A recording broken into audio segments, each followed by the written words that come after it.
The women came to save Olympic figure skating, and I am so very grateful. They really did. They did it. They did it. Saved figure skating. Yeah. This Olympics has been stressful, y'all.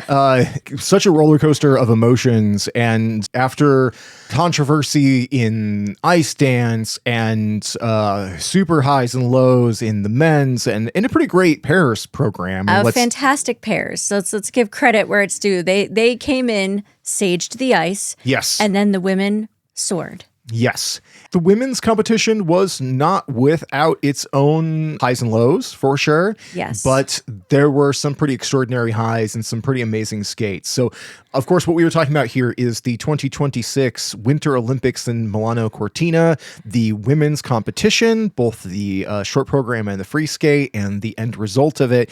And that's what we're going to dig into in this episode. So, Wen, take us away. Welcome to Choreography, a podcast about the greatest sport on ice that I can say confidently today, figure skating. I'm Wendy Buskey. And I'm Adrian Buskey. We're recording this at like midnight again, even though the competition's been over for quite a while. We did not watch it in real time, and we instead stood in our kitchen looking at our phones for the last refreshing the ISU app to be like, come on, tell me, now. Yes. Because we were too stressed out. Like finishing work days and stuff like that too. Yeah, I couldn't actually start watching until around 4 p.m. our time, and that meant it was literally the last flight of women. Yeah, and that feels like really weird to just jump in at the last minute. Yes. And we were really legitimately kind of too stressed to watch it in real time, so we were just, again, refreshing, looking at numbers. So we watched the whole thing after the fact, and then after we got done, we went back, we watched it first on the arena feed on Peacock. Yeah, the venue feed was very helpful to just appreciate and absorb all of the moments without any commentary. Right. And then we went back and watched a bunch of it with the commentary, and notably not just a difference in commentary and in score boxes, but also differences in shots, because there were certain scenes that you could get in one feed and not in the other.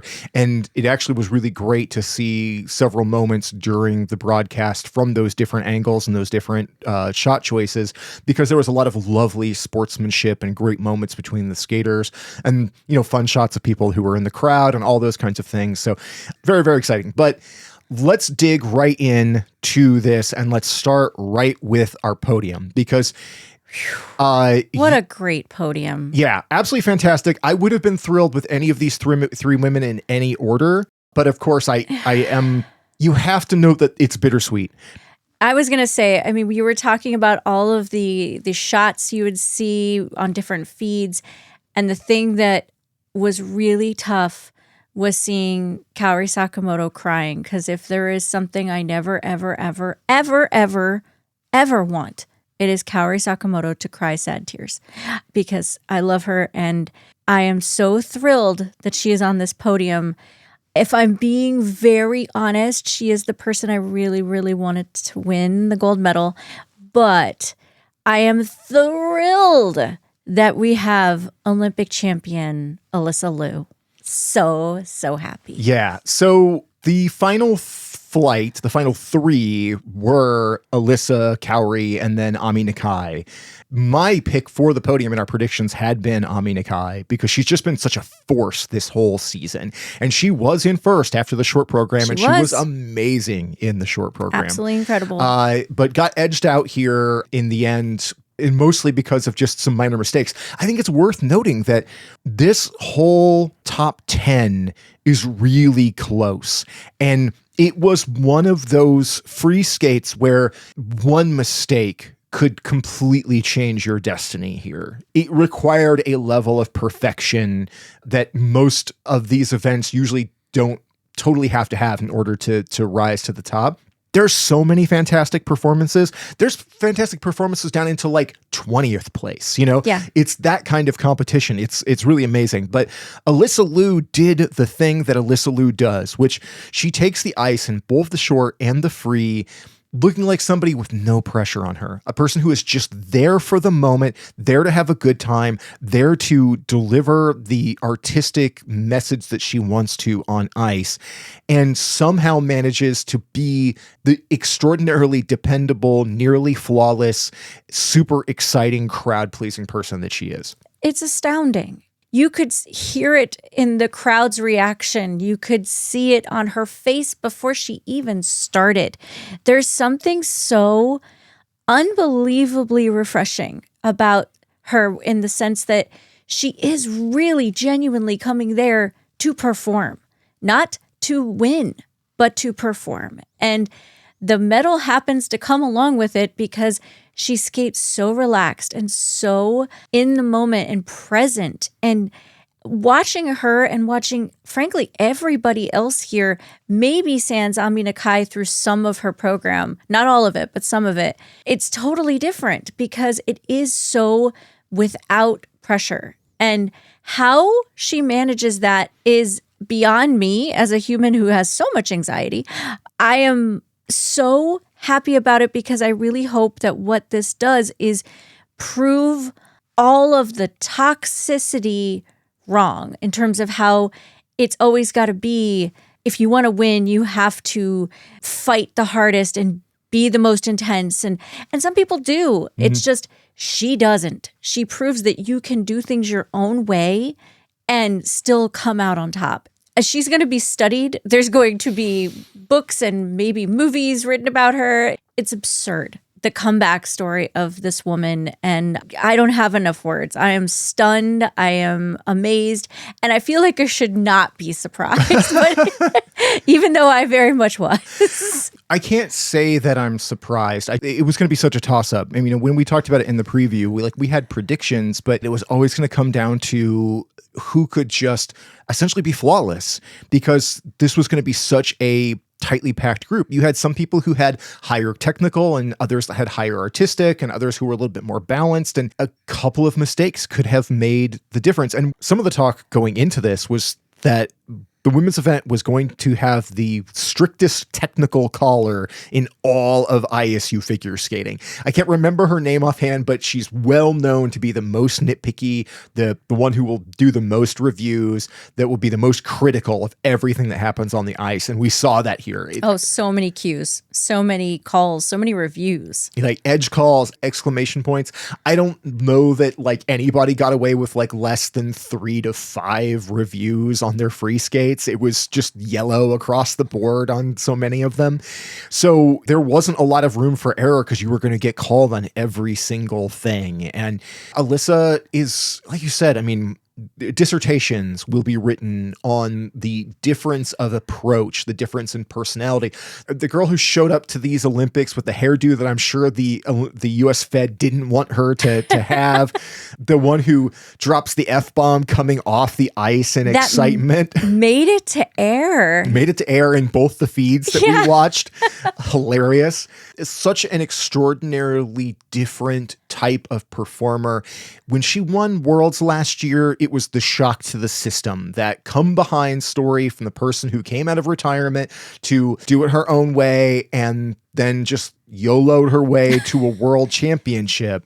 But it also is I think something that actually Amber Glenn pointed out is that she would not be able to do any of this if she weren't an extraordinary talent, but also an incredibly hard worker. She always talks about that she does all of this so she can perform, but she performs so she can practice because she loves to practice and get better, and they feed into each other. It's so telling that she's genuinely doing this because she loves it, because nobody loves to practice something if they don't actually like it. Right, yeah. It's very clear. I hate to practice things I do like. That's true. We've known all along that short program, the Leve program, is just this work of art that we've been so blessed to see for 2 seasons. It's magic. But when she took the ice for the free skate, it was that sense of somebody taking the ice who was so excited to be there. Yes. There was no doubt in my mind watching it. I mean, granted, we watched it after the fact, so I didn't have to feel any stress about it. But there was no doubt in my mind that she was taking the ice fully present, excited, and without a nerve in her body. Like just somebody who was so ready for the moment. And, and she'd said in interviews beforehand, when they'd be like, well, how do you feel about your medal chances? And she was like, I don't care about a medal. I just want to go out there and perform. I just want to put on a good show. And that's visible. That she has somehow compartmentalized in her mind the possibility or the necessity of a medal. She just put that aside and just said, I'm going to go out there and have the best time of my life. Yes. And she did that, and she thrilled the crowd. And of all of it, the thing that sticks with me the most is her final spin. It's such a good spin, and it's such a good moment. And the crowd, I feel like as she is like speeding through that last spin, that's when the crowd starts really leaning forward to get ready to stand. It's the Olympic moment you want. It's stunning. But honestly, the thing that sticks with me is the moment at the end where she is just sitting there with her coaches, and you can see one of them like lean over to her and say something to the effect of like, no matter what the score is, it's still amazing. She's like, oh yeah, that's the whole point. Like, yeah. And it was just this so like, no, I get it. I'm not worried about this. And then it comes up and it's gigantic. It's 150. So 150.20. Yeah. But I never thought for a second that she was actually concerned about that. She was just hyped that it all happened. Mm-hmm. And it's really amazing. And unfortunately, it is the opposite of what I saw on Kaori Sakamoto's face both times. What we saw from Kaori in the team event is where I felt all of her joy and all of her excitement. And she performed like lights out in that team event. Unbelievable. Here in both programs, she was beautiful, but not quite perfect. And that to me is what cost her the medal. Yeah, when you see her take the ice for the free skate, you've just seen Alysa take the ice with that total abandon. She captures the crowd. She has the moment. The place is going crazy. And then Kaori has to follow her. Kaori follows that, and all of the stress, all of the pressure, all of that sense of an entire career finishing on this moment. Like, we don't know if she's going to go to Worlds or not. I have no idea if there'll be a choice on that. I got the feeling this was supposed to be her last performance. There's something about when she leaves the ice and in the arena feed, you see her kind of come back and do like one last like wave around to the crowd. Then it really does feel like a goodbye. So I don't know. I would love to see her at Worlds. I would love to see like another set of performances from her. But yeah, when she goes out there for the free, you can feel the weight of all of that on her. Yeah. And astute people who watch this in the video version on YouTube will note that we put books and Easter eggs and some, little things into the background. And right now, yeah, I mean, like we have Legends of Figure Skating, which has Alysa Liu like on it there, but also there's a Michelle Kwan. Well, there's a Michelle Kwan on both of them, but there's a Michelle Kwan book over into the side there. And we put that there because it's sort of that recognition of one of the greats, the legends of the sport, who everybody knows. And when you talk about a different era of figure skating, who comes up? Michelle Kwan. She is the definition of figure skating in that era, but she does not have an Olympic gold medal. She has a silver and a bronze, just like Kaori Sakamoto. Right. It's rough in this moment as somebody who has loved Kaori for years and has particularly loved this last quadrennial where she has risen to the top, redefined women's figure skating in her image in a way that I think Alysa might do now at, carrying forward. But her sportsmanship, her quality, her personality, the vibe that she puts on, Kaori Sakamoto is more than an incredible competitor, and she has been an incredible competitor and a compelling artist and just a talent like no other, right? But she has also been the person that I think whose personality has helped re-envision what this sport could be like. Her presence has warmed the sport. It really has. It's something I have always loved about Kaori is her silliness. Her unabashed silly faces. She's always wearing goofy hats. Like, she is not so worried about her image as much as she is about enjoying the moment. Mm-hmm. And I'm going to miss it. And I hope it has infused the sport going forward to remember not to take your work seriously, but not yourself seriously. Right. Yeah. And I think Alysa carries that on beautifully, as does Ami Nakai. Yeah. The bittersweet thing is seeing somebody like Kaori, who has been our 3-time world champion and just a light in the sport, just falter just a little bit. One missed combination. Yeah. The difference between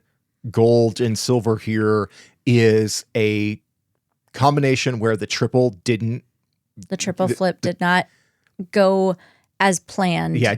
Yeah. The one combination, her triple flip that didn't quite go to plan, and then therefore the triple toe that was supposed to follow couldn't. Yeah. So she gets a rep on the flip, and she's not able to tack on that triple later in the program.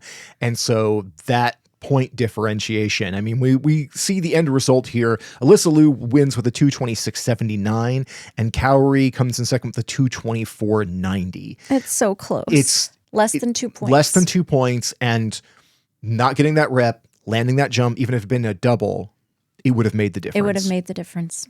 I'm sure that's the kind of thing that haunts an athlete forever. That's the thing that they'll wake up in the middle of the night and remembering, I missed that one jump. And that was the difference between me being a gold medalist and a silver medalist.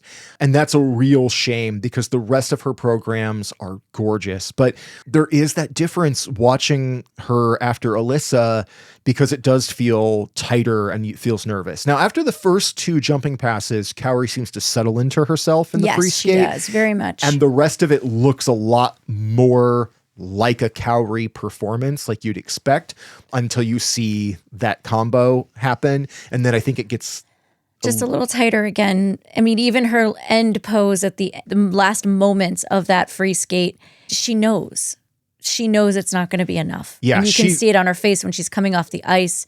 She's smiling and trying to embrace the moment with the crowd, and then just breaks down in tears with her coach. And at first I was like, I'm hoping these are just tears of, I'm overwhelmed because it's maybe the last time I'm ever competitively skating, and that's probably part of it.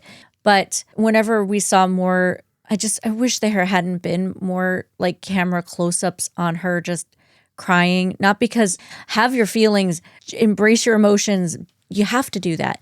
But I hate whenever the cameras focus in on it, like in a tight view. I'm like, seeing her in that, I think almost diminishes how brilliant she was. And I think I'm just so brokenhearted for her that I wanted to go hug her. I think that elite sports broadcasting gets really obsessed with the downside of the big moments. You see it at the Super Bowl, at the World Series, all over the Olympics. When somebody doesn't quite meet the moment, they spend a lot of time lingering on the person who's crushed. And I always get super frustrated with that. I'm like, I understand showing them and recognizing that the downside of those big moments is that somebody is not going to meet their goal, not going to meet the moment. That's how it works. But yeah, long lingering on somebody as they're sobbing in a corner is not particularly enjoyable. Regardless,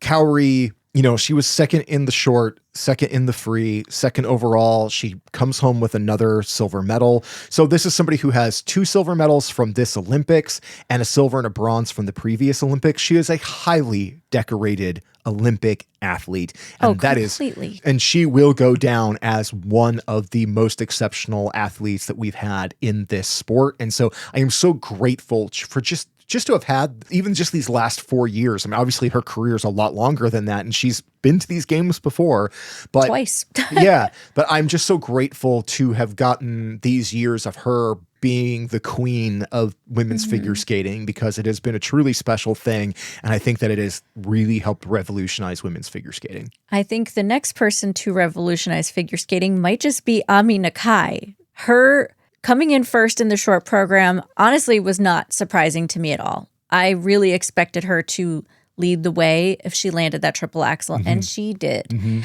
The free skate, again, just some minor issues, like nothing huge. I was genuinely kind of shocked that she ended up 9th in the free skate, but then you look at how close all of the scores are in the free skate just amongst the top 9, and you're like, oh, okay, top 10 even. They're so close. It's very marginal, but it was still enough overall to take that bronze medal. And one of my absolute favorite things about this competition was when she realized that she was third and she looks at Alysa and holds up 3 fingers like, third? And Alysa jumps up and they just start hugging and jumping up and down. And Alysa just won a gold medal. And instead of focusing on that, she's just like wiping the tears and the hair out of Ami's face and then holding up her arms to celebrate her. And she picks her up.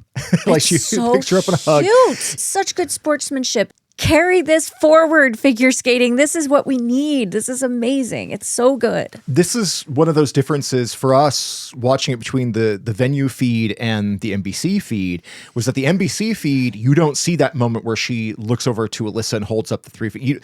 Because the moment that the score comes in and you know that Alysa has won, the NBC feed cuts to Alysa. Yes. But the venue feed stayed on Ami and her coaches. So you get to see her have that moment of seeing, oh, I came in 9th, I've dropped, and her kind of nodding along. Because in that moment, I don't think she thinks she stayed on the podium. I do not. And then the score comes up and she sees herself in 3rd and she's like, oh, I'm in 3rd. But like you said, it's amazing because she doesn't look to her coaches. She looks at Alysa. Yeah. But yes. And I mean, maybe there was another coach off to the side that we didn't see. Maybe. But regardless, the moment is the two of them just running into each other's arms and Alysa picking her up and them bouncing. The best. I think it's one of those indelible scenes from the Olympics that in skating, much like when Alysa won Worlds over Kaori last year, their interaction, in that first event where we had the leader's chair right next to the kiss and cry,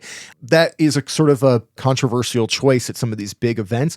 But I kind of love it because it's given us these moments.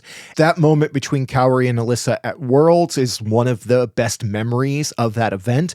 And this moment with Alysa and Ami Nakai is also one of those best event moments. But I mean, Ami is a shining light. She's amazing. She's so charismatic. She has a similar kind of carefree lightness. Her whole brightness of being is huge. She's skating to the rafters the whole time. You couldn't see any nerves on her until you get into the free skate, and then there are just those few small but consequential errors, which is the first time that you see that the stress of that moment actually kind of land on her shoulders. Exactly. She starts to tighten up just a little bit. It's very minor. But then once she starts landing the jumps again, like super well, her lightness comes back. It's very much death by 1,000 cuts, but there were only like 2 cuts. Yeah. It's very small, but it was enough. Tiny, tiny margins. Tiny margins, but just enough to keep her on the podium. And I really could not be more thrilled with these 3 women. Incredible sportsmen. I'm just amazed. As you mentioned at the top, you go down this list and there's so much goodness. The medals almost feel like it's great, but it's almost irrelevant because the competition as a whole was so good. Because you look at 4th place and it's Japan's Mona Chiba. She was radiant in both the short and the free. Again, tiny errors, nothing dramatic, but enough that it pushed her off the podium. But she was still 2:17.88 is a great score.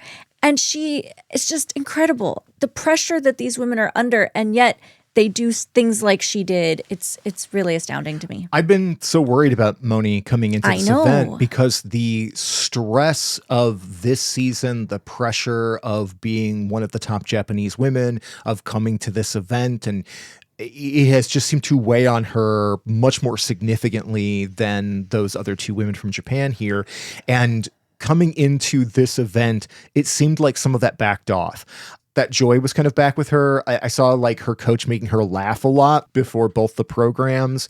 And it just seemed like they had broken whatever that thing was. And I have been just as thrilled to have seen Moni on this podium. Absolutely. If it had not shaken out that same way for Ami. But even though she comes up just short of making the medals, I think Moni has a lot to be proud of. She put on terrific skates. So good. I'm so impressed with her and the mental fortitude it took to come to this moment and meet it in the way that she did. Fabulous. But if you want to talk about mental fortitude, incredible sportsmanship, and just the heart of this event, it's Amber Glenn. I know everybody knows that already if they were paying attention to the sport, that she is iconic in so many ways. It feels hyperbolic to say it that way, but she just is. She has been through so much to get here.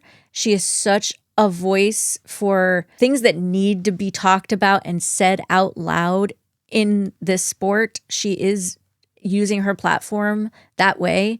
And then in the short program, she makes one error that I bet people that don't know the sport super well didn't even know how costly that was. Yeah, that was something that I saw a lot of conversation about, was that many people watching it had no idea why she broke down afterwards, because to them, it looked like she'd skated clean, but she doubled out her loop, which meant that she got no credit for it in the 0 short program. points. Yeah. So on the strength of her having that beautiful triple axel and a really great combination and also just wonderful skating skills, she didn't fall out of the competition. You know, she was 13th, but for somebody who we were expecting to be within firing range of the podium, 13th was a massive blow. It was stunning. And the thing that was really maddening afterwards was the way the media treated. My gosh. I mean, as we've mentioned in a few episodes previous, there is an upcoming episode, not the next one, but soon,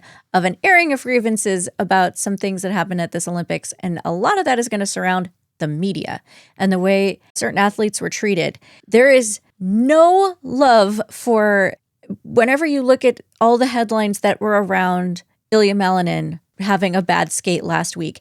And granted, he was treated terribly as well in some ways, but I'm looking at you, New York Times, oh my God, front page of the sports section. But anyway, go on. But most of the headlines I saw were more like Malinin falls and ends up in 8th. Yeah. Like it was fairly straightforward. Sure. The ones for Amber Glenn breaks down in tears. Everything was based on she's crying. Mm-hmm. She's falling apart, needs to be consoled. I have words I'm not going to say on this podcast about a lot of those. Instead of Amber Glenn doubles a jump or pops one element or just has a mistake, lands in 13th. Well, and one of the headlines I saw that made me the most frustrated was one where it was like essentially U.S. women falter in the short program. And I was like, Alysa Liu was in third, Isabeau was still in the top 10, and Amber was in 13th, but she wasn't so far back in the scorer that she was out of range of getting back into the top 10. And it was just this obnoxious like headline where it's like, what are we talking? What do you mean falter? You know? Yeah, just because they're not 1, 2, 3, which frankly, that was maddening. And I'm really trying not to go into the airing of grievances in this episode because I am really happy. Yeah. But a lot of that dealt with the fact that, of course, we always talk about the NBCification and how the US Fed promoted them and NBC promoted them as they could go 1, 2, 3 on the podium. And any knowledgeable skating fan knew that was intensely unlikely whenever you looked at Team Japan specifically. Right. Not that there weren't other women that could also medal here. There were, of course. But Team Japan just swept 4 continents and often does sweep a lot of podiums, continuing to build this narrative of Amber, Alysa, and Isabeau are going to go 1, 2, 3, just get ready for the Blade Angels to just win it all. I understand why they did it. But it's pure marketing. It's pure marketing. And it's the nonsense of it. And again, we're getting way off topic with this, I think. Sorry. But like, no, it's, I mean, I'm as angry as you. It's just like, I think we do need to save it for the airing of grievances. But I think the real story is that Amber is in 13th after the short and comes back in the free and is dynamite. She's amazing. A 1:47.52. She's 3rd in the free skate. She is just fire. You can see it in every movement that all of those nerves, all of those doubts, if they were there, they were buried real deep. She came out on a mission and it showed, and it had me very weepy by the end.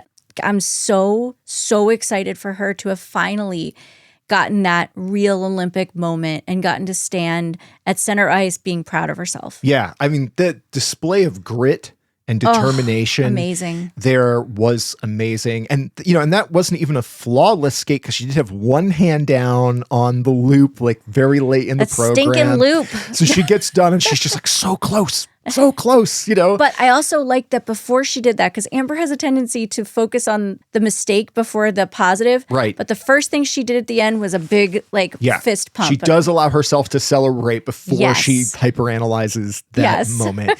The kiss and cry moment is fantastic because she's just ready for whatever they give her. Yeah. At that point, all that she and Damon, her coach, seem to care about is that they know that she's skated well. She feels like she's redeemed herself and she's fine with whatever happens. And then that massive score hits and they're just blown away. And then she gets to sit in that leader's seat through 6 more skates or something. It's 8. 8 more skates? skates. Yeah. It's such a dominant performance for somebody who is in the third to last warm-up group. And it's a display of everything that is the promise of Amber Glenn. And I think that in a lot of ways, like, yes, she doesn't come away with a medal. Yes, I'm sure that she would love to have a do-over on that loop in the short program. But it does show again the narrative of Amber Glenn as somebody who can get knocked down, but when she gets up, she gets back up strong. Yes. And I think there's something really powerful about that here where it's like, yes, she won't come back with that hardware, but she will come back as an Olympic gold medalist Heck yes, for the she will. team anyway. And she has rewritten the narrative for her in the individual competition with that free skate. It's so good. But we should move on to some additional people because there were a lot of them who performed super well here. Yeah, I think we're going to have to be relatively brief on everybody else because there's like another 15 women to talk about. It's a lot. Yeah. So in 6th place was the unknown quantity coming in here for a lot of us, Adelia Petrosian. She was 5th in the short, 5th in the free, 6th overall because that's the math. I thought she was solid for the most part. Like her short program was very crisp. I think that there was probably at least a cue that didn't get called there, but that's just me watching at home, so I don't have the angle that the judges do.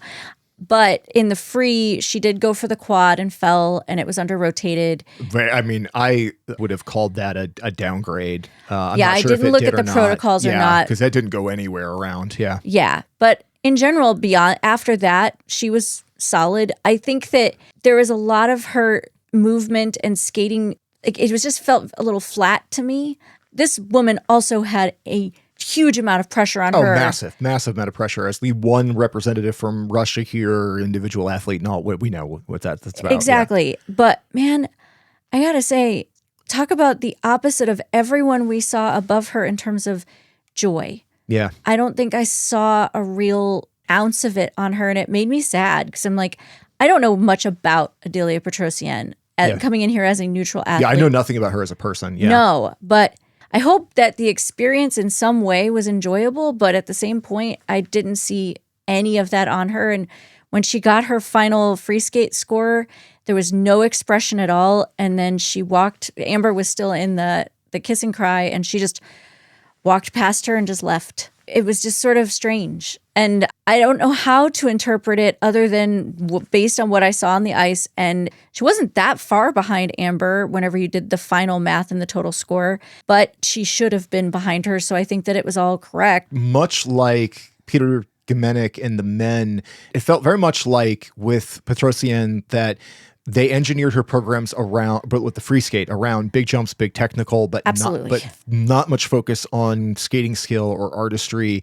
And so performance value, it just felt a lot, like you said, a lot flatter, a little bit more junior. The jumps are big and they're crisp when they land. And she was very, very sharp in the short program. But the quibble I had was more how several of the other women skaters were scored by way of comparison, who I think were just as good, if not better, but did not get scores like that in the short program. Specifically in the short program, I very much agree with that. And I think when we go through like 7 to 10, I think every one of these women, I think you could point and say, I think you're a little underscored in a few places, even though they all did really well.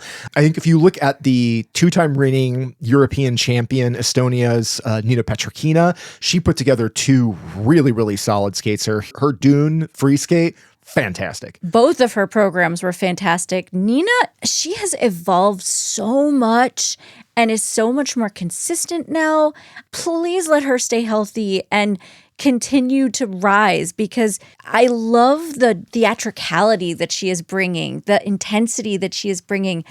I see so much in her that is just radically different than a lot of the other women here. And she's exciting to watch. I'm so thrilled that she had two really strong skates. Her short was just a little wobbly, and you could tell that she was relieved when she got her score. Yeah. But her free, that was special. That was really, really good. Yeah, because when you look, I mean, she was 10th in the short program, 6th in the free skate, 7th overall, and that is a wonderful spot for her to be when you consider the 6 women who are ahead of her here. And yeah, I mean, everything you said about her skating, like she's just developing an interesting amount of character in her skating. Yes. That's such a massive evolution over the last couple of years. And I just, like you said, just stay healthy, keep developing this. I want to see what the next iteration of Nina Petrikina is, because it is so promising and she was so awesome here. Yeah, I mean, if I'm being very honest, I think she should have been in 6th, but that's my opinion based on what I saw. Sure. But 8th, Han Lee, she showed up. Absolutely. That short program especially was so good. And underscored. Yes, underscored, I agree. I mean, she gets a 70.07. She's really happy with it here, but that's again one where I'm like, when you see like Petrosian get like a 72 and then Han Lee and again several other people who I think are right in that same zone and just don't get quite that same number, and I don't quite understand it. I maybe have to go through the protocols and see how it's picked apart. But Han Lee's performance quality here in both the short and free, amazing. Absolutely. That last like minute of her free skate to Carmen, it's like she opened up in a way I've never seen. It was so wonderful. It keeps going back to that same thematic of she got her Olympic moment and she looked thrilled at the end. So as all of them would have loved to have been higher in the rankings and gotten a medal, a lot of it is just about doing your best. And I felt like Hayan came in here and really did her best. And she ends up in 8th place here. She ends up the top ranked Korean woman. So good. She's done what she has done consistently over the last 2 years, which is be kind of not necessarily the marquee South Korean skater, and yet still keeps delivering and keeps coming out higher up. And that experience, that composure, and just some really, really nice skates. And yeah, she really delivers here. And I loved those. Yeah. Yes. Anastasia Gubanova. Goobs.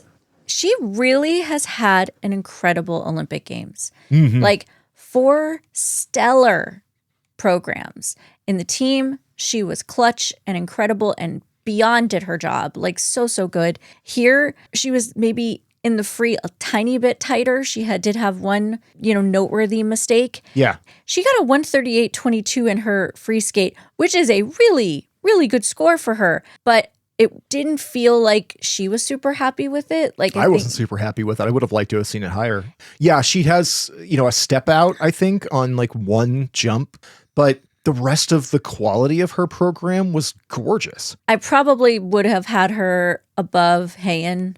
These are nitpicks in terms of like, I'm just doing my own scoring. But I think the step out is the deal breaker there. But of course, they're separated by like 0.5. It's all so minimal in terms of how separated these women are once you go from like 3rd down to like 8th, really, maybe 9th.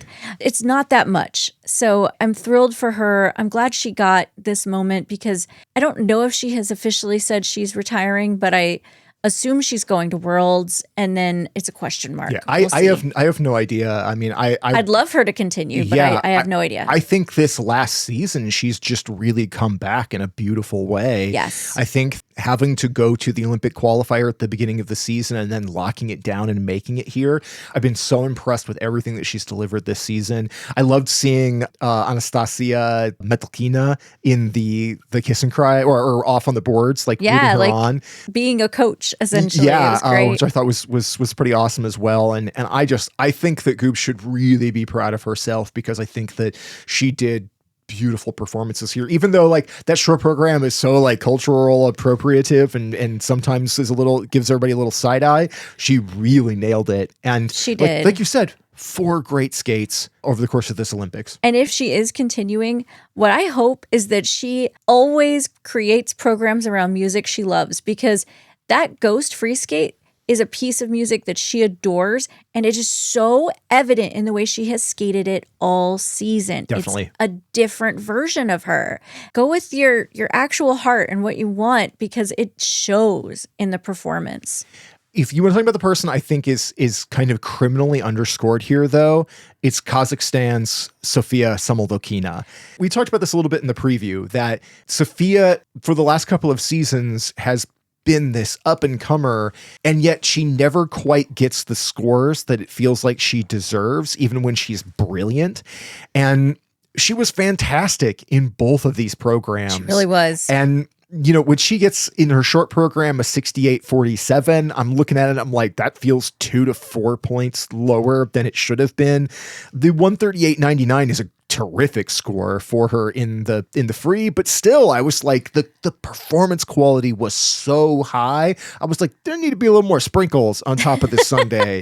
I feel like somebody's being stingy on this one. Especially in the short. Like in the free, I think it got much closer to what I would have expected. But yeah, that short program was better than a 68.47. It definitely should have been around the 70, if not a little bit higher. And her coach, Rafael Artunian, was very clear with his messaging in the Kiss and Cry, just the big shake of the head of like, no. No, that's not it. She handled it all with incredible grace. You could just tell that she was just pleased with her performances. The numbers fell wherever they did, and she wasn't letting that shake her up at all. Another great sportsmanship moment that I loved around this too was that Amber had skated ahead of her and was in the leader's chair. And when Sofia got done, Amber was on her feet clapping and looking around, and the audience seemed a little reticent to get up on their feet and really cheer a lot of the time. And Amber is literally standing on her feet, waving her hands up, saying, "Get up. Why aren't you up?" Yeah. She just watched her competitor throw a fantastic program, and Amber was trying to hype up the crowd for her. It was really good. And again, it points to what a wonderful competitor Amber is, but also what terrific performances Sofia put out. So top 10 at the Olympics, big deal. At the top 10 finish for her and then an Olympic win for Mikhail Shidorov, I think it's been a pretty good Olympics for Kazakhstan. Very, very much so. Let's move down into those outside of the top 10, because there's still more to talk about. Jia Shin from South Korea landed in 11th with a 206.68. Her short, I think that's where you really saw the nerves, because she had a fall and hit the boards. And this is where you saw the experience points that she doesn't have yet, in terms of like, I think the Olympics were, like we always talk about, like it's just a different thing, the level of pressure. She came in as the national champion for Korea, the top ranked Korean woman. And all season we've just sort of seen the pressure getting to her a bit. And I was just happy to see a really beautiful free skate from her. Very elegant, delivered in such a lovely way. The thing that I really want after this is I want to see who Jia Shin really is. Yes, that's the thing I keep feeling, is that like Jia is beautiful and has so much potential, but I don't feel like I know her yet at all. I don't even think I realized that until watching her in like the past few weeks. I don't have a lot of criticism. It's mostly just, I want to see personality. I know there's more in there, and she's very young. So I look forward to seeing her open up and maybe find new pieces of music, find something that hits her in the feels a little bit more. Yeah, that shows off a little bit more identity, because a lot of young skaters, it takes them a long time to figure out how to deliver identity on the ice. And you get people like Ami Nakai, who just came out in her first senior season and had it all over her. Yes. And there's also people like Aida Karhunen, who like already has a sense of identity on the ice. She's really interesting. She is. But yeah, with Jia, I think we just haven't seen quite her on the ice. We've seen great programs, but not her. So that's what I'm hoping for. Yeah. In 12th, I think we could say it's probably just a disappointment to see Isabel Levito from the U.S. A 202.80. She was gorgeous and underscored, in my opinion, in her short program. Another person who ended up with like a set, like she would have had 70.84 and really felt like that was a point or two lower than it should have been. I would have had her closer to 72. However, in her free skate, She fell on the Lutz. She fell on the Lutz, but all of her jumps looked a little bit tight after that. I think she started tightening up just a little bit and playing it a little bit safe. That said, her program as a whole showed tons of grit because she fought for absolutely everything. She didn't make any other major mistake. And gosh, she's just so elegant and gorgeous to watch. Like the performance quality was still 100% there. So yeah, she's still like that platonic ideal of a figure skater, you know? Beautiful. Yeah, amazing to watch. A real shame that she fell back in the ranks a little bit. I mean, a top 12 finish is still incredible. Still great. And it's reminding yourself of how young she is. Yeah, like she's only just barely 18, right? So she is 18. This is her first Olympics. I have no doubt that we're going to keep seeing her for the next quadrennial. Who knows what she's going to evolve into because she's already so good. And by all accounts, she's been having the best time of her life. Being an Olympian, being in the Olympic Village and this whole experience. And they're going to have to drag her out of that Olympic Village. Yeah. And just having seen the videos that like her and Alysa were doing together and stuff, it was amazing. Hilarious. So the more we get to see of Isabeau as a personality, the better off we are because she's hysterical. We get to see a nice set of performances from Belgium's Nina Pinzerone. I think Nina was a real question mark going in here because she hasn't had very much of a season. We've only seen her a couple of times. There's some tentativeness in both of these programs, and probably the return from injury has a big impact on it. Oh, yeah, I'm sure. But when we talk about somebody who has an identity on the ice and that you can really see who she is, like Nina is one of those skaters. Like she's so interesting. Stylistically, she's one of my favorite of the women. I just think that the stuff that she does, especially having seen her live one time, you know, she's just so different. But it just wasn't quite up to that same level of caliber. But I think that she should be really, really proud of what she delivered here because they were really good programs. Especially coming off of injury and, like you said, such question marks around if she'd even get to come here. Amazing. She did a beautiful job. It's interesting that she and her fellow Belgian woman, Luna Hendricks, did land right back to back. Like Nina was 13th, Luna Hendricks landed in 14th. She had a phenomenal short program, looked super good. It was amazing. That short program was super powerful. And it was like the version of Luna that we used to see. Yes, I agree. And especially impressive because it's a program that was choreographed to a different piece of music that she could not use here. So she had to pull in a new piece of music and make the program work. And she did. It was better than it was before somehow. Yeah. It was really, really impressive.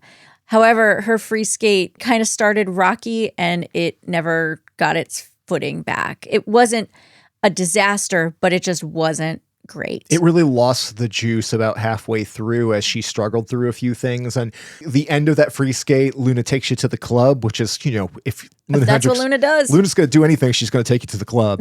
And unfortunately, it just didn't quite have the energy to make that hit at the end of it. And I think that if we zero in on the short program, like I said, we get to see a version of Luna that we've been kind of missing for a while. Like 2 years ago or so before injury, she was one of the best in the world. European champion. Yeah, and she was so exciting. And it's just been such a tough road for her ever since. And I hope that she can really hang on to the joy of that short, which again I felt was a little underscored for how good it was. But yeah, falling to 15th in the free and 14th overall, I'm sure is a pretty major disappointment. She came up just short of 200 points. I know. The Belgian women split the breakdown between the 200 and over and the under 200s. Ugh. In 15th, I think it's also fair to say it was a bit disappointing for our wonderful, fabulous Italian shark, Laura Naki-Gutman. Laura Naki-Gutman is another favorite because she does have such a unique identity on the ice. Nobody else skates like her. No one else is Shark Naki. Nobody else is Shark Naki. Did really well in the team event, part of that big Italian bronze win. And so she comes away from this competition with a big piece of hardware and a big win for Team Italy here on home ice. And she was great in the free. Her free was beautiful. I was thrilled for her with that performance. It was 12th overall, but it was still really, really good. But she just had some mistakes in the short program that had her down in like 18th, which is not at all where I thought she was going to be. No. But again, it was such a tough competition.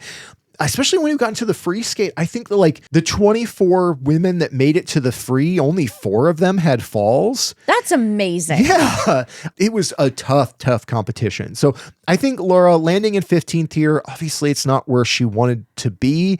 And particularly that short could have gone better. Still, I loved both of these programs, and I thought that the free skate was still wonderful. And I think she got to leave the ice feeling good about what she did there. And that's all that really matters. 16th is Finland's Aida Karhunen.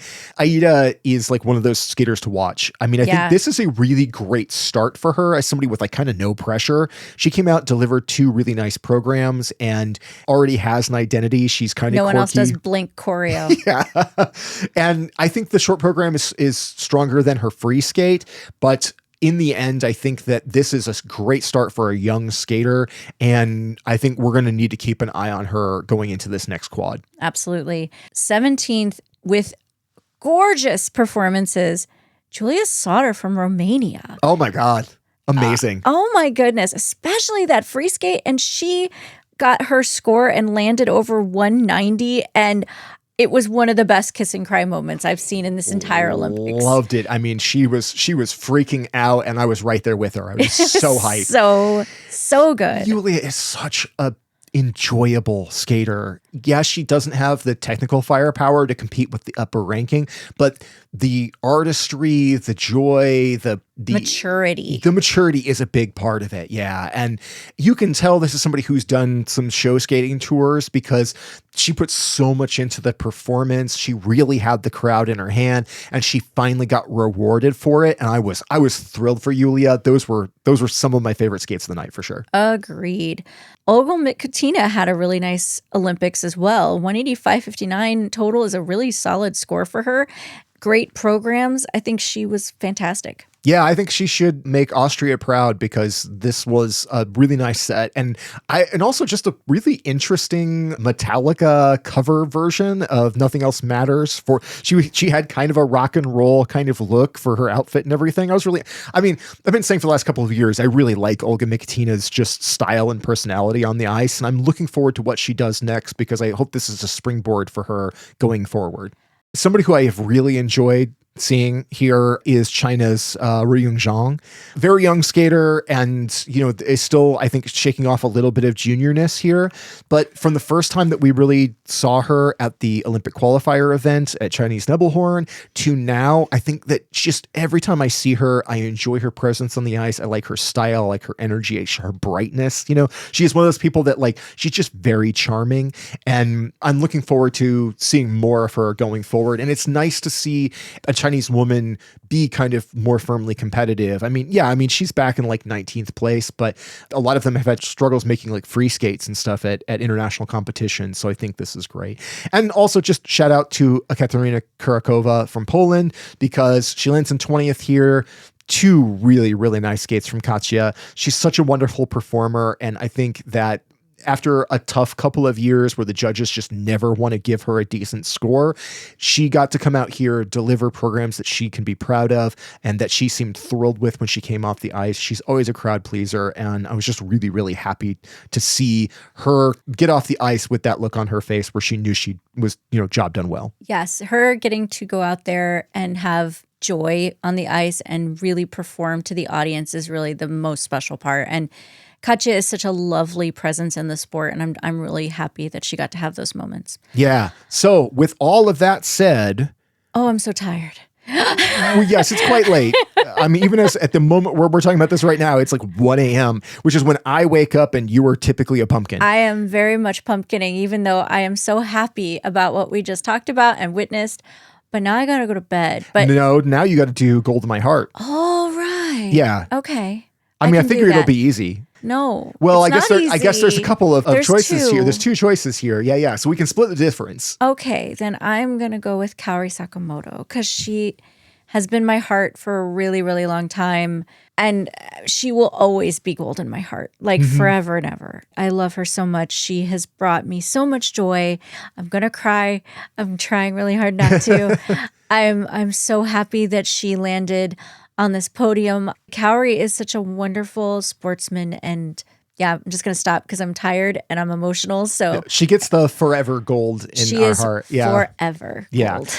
Like I said, I will split the difference and I will give mine to Amber Glenn Yeah. for having the grit and the strength of heart and mind to come back from an extraordinarily disappointing short program to crush it in the free skate, to do it with so much sportsmanship, so much support for her fellow skaters, and just to be the stalwart competitor and person that she is.